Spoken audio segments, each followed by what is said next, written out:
Na Mamaya. nasa Dubai ka pero saan ka po dito sa Pilipinas? Diyan po sa Infanta Quezon. Taga Quezon Province na. Ilang taon na ho kayo, ma'am? Opo. 47 po. Mhm. Ano po status ngayon? Hiwalay na sa asawa o maghihiwalay pa lang kayo next week? Single po. Single? Ang Never tagal been? ng dumakabilang buhay. Byuda na.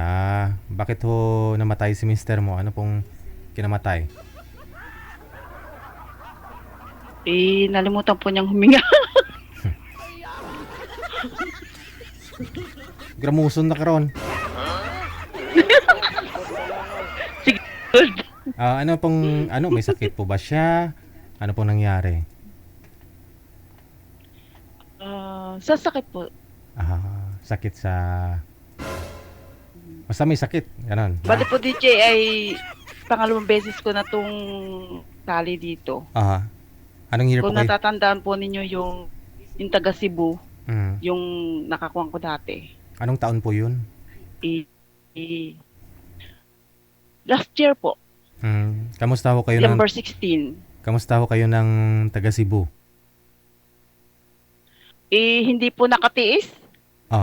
Tapos? Sumakabilang bahay. Naging kayo po ba? Naghanap ng iba. Mhm. Ah. Tapos hindi nakatiis. Pero nagkita ho kayo, Yun. hindi? Hindi ho. Hindi po. Yun lang. Oo. Naging kayo, tapos naghanap po siya ng iba, yung malapit sa kanya, no? Pinalit sa'yo, no? Oo. Pero baka naman gusto niya sana uuwi ka. Ayaw mo lang. Sabi ko, tatapusin ko lang yung kontrata ko eh. Ah. Ngayon sanang December ang uwi ko, pero hindi na nakatiis. Kailan lang ho kayo naghiwalay? Okay lang. Matagal-tagal na rin po. Mga 2 weeks siguro. Binalak na niya ako. 2 weeks. 2 weeks pa lang. Okay. Meaning, tumagal ho kayo, pero, ha? Isang taon din? Ha? Isang taon po kayo? Isang taon din. Yun lang. Pero may anak po kayo, ma'am. Ilan po anak ninyo? 2. Malalaki na. Malalaki na. May Nagtatrabaho? mga trabaho na sila. Nagtatrabaho ka para kanino? Para sa sarili ko. Para pagdating ng araw, mag-asawa ka, hindi ka pwede tumbuyon, no? Tumbuyon na. Oo, tama. Tama, DJ. Ng makapartner mo, ng asawa mo. Ilang years na po kayong biyuda? 70 na po. Pero yun lang po yung naging boyfriend nyo? Wala na? Iba? Meron namang naging boyfriend. Pero katulad din, hindi rin nagkikita. Hindi rin tumatagal, no? Hindi rin Diyan mga sa Dubai. nakatiis. Diyan sa Dubai, kasi hindi po... laging nandito sa Diyan sa Dubai, ibang hindi po kayo bansa. nagka-boyfriend sa sa Dubai? Ay, wala. Bawal. Sinong sabi? Nakakatakot. Baka mamaya makulong kami. Nakakatakot dito maghanap ng boyfriend. Kung wala ka namang sabit, di ba? Biyudo ka nga. Tapos siyempre, maghanap ka na rin ng biyuda. Biyuda ka, maghanap ka na rin ng biyudo. Yung pareho kayong yung wala sabit. Dito po kasi sa amin, wala kaming day off. Hindi kami lang. makakagala. Makakalabas lang kami pag magsisend kami ng pera. Kung mga talagang dito lang kami sa bahay. Pero pabor din naman. Pabor. Kasi iwas gastos. Correct. Iwas sa luho, sa cellphone, di ba? Kasi minsan, napapaano ka lang napapatingin ka lang sa iba. Minsan, nainganyo ka na rin nabibili ka ng ganyang cellphone, di ba? Kung dyan ka lang bahay, trabaho. O damit, di ba? Tipid na rin kahit papaano, hindi ka nabibili ng bagong damit. Kasi dyan ka lang sa bahay ng amo mo, tipid talaga, no? Hindi ka lumalabas. Tsaka siyempre kung may boyfriend ka na sa labas, kakain kayo. Tapos kakain. Basta yun na. Ano naman pong gusto mo sa isang lalaki? Anong hinahanap mo? Ang gusto ko yung makakaintindi, understanding, gano'n. Tapos yung mas may edad sa akin. Ilang taon na nga po kayo, ma'am? Nakalimutan ko. 40?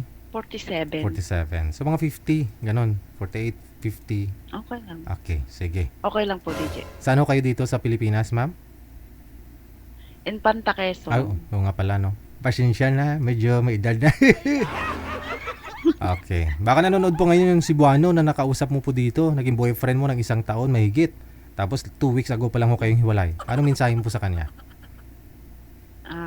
Sana maging masaya ka sa pinalit mo sa akin. Yun lang. Hindi ka pa nakabove on, no? Kasi yung last na message niya sa akin, sabi niya, kasi nagpunta siya sa Manila unang-una. Mm-hmm. Tapos, nagtrabaho siya doon. Tapos, sabi niya sa akin, pupunta ako ng Iloilo, doon ako magtatrabaho. Sabi ko, sige. Pagdating niya sa Iloilo, parang ramdam ko na parang may something. Nag-iba yung lagi siyang hindi na tumatawag, ganun. Tapos sabi ko, ano ba ang mo? Sabi ko, problema. Kumusta ka na? Nangungumusta lang. Nangungumusta. Sabi, okay lang, wala namang problema, ganun. Tapos, nung one time, tumawag ako sa kanya, nakasakay na siya sa Roro. Papunta na daw siya sa Maynila. Sabi ko, babalik na daw siya sa Maynila. Sabi ko, bakit hindi ka sa akin nagsasabi na uwi ka na pala sa Maynila? Sabi niya, oo, uwi na ako dun sa anak ko, nasa Bulacan. Sige, sabi ko, pagdating mo ng Bulacan, itawagan mo ko. Sabi, sige. Sabi niya, okay. Hintay ako ng tawag. Hindi siya tumatawag. Tapos minessage ko siya, sabi ko, may problema ba tayo? Hindi siya nagre-reply hanggang sa dinistrict niya ako. Alam mo kasi, syempre, hindi mo makikita kung nasisend niya o nasisin niya, no? O hindi, no? Oo, tapos, nung nakita kong online siya, sabi ko, sabihin mo sa akin yung totoong dahilan. Sabi ko, para wala sa ating masaktan. Sabi ko, ganun yung tanggap ko naman. Sabi ko, total, hindi pa naman tayo nagkikita. Sabihin mo lang sa akin yung totoo. Ayun, sinabi niya, mayroon na akong iba. Pupuntahan ko siya ngayon. Saan po siya? Sabi niya, saan po yung bago niya? Taga saan? Taga Manila po. Sakit no, no? So, kaya, sige, sabi ko, okay, sabi ko, good luck. Pero yung, in fairness naman, yun naman kanyang mga anak, yung kanyang anak na isa nasa Cebu, diretso pa rin yung pag-message sa akin. Kasi hindi ko naman sila dinadamay sa mga problema namin. Sabi ko, okay lang ako. Pero may money involved. Huwag kang manghingi ng may money involved po ba? Wala naman. Ay, wala po. Wala. Never talaga akong, siguro, hindi talaga ako nagbigay. Yun lang, sayang. Yung puyat ninyo, mahigit 1 taon eh. Oo. Ganun talaga eh. Sabi ko, ganun talaga. Ganun talaga. Kailangan mong siguro, sumugal mas maganda, mas malapit. So, infanta ka. Kaya sabi ko, sana maging maligaya siya. So, dito na po siya sa may Bulacan. Mayroon na po siyang kasama ngayon. Sabi niya. Pero sa akin, okay lang. At least, mintres maaga pa, na ko na.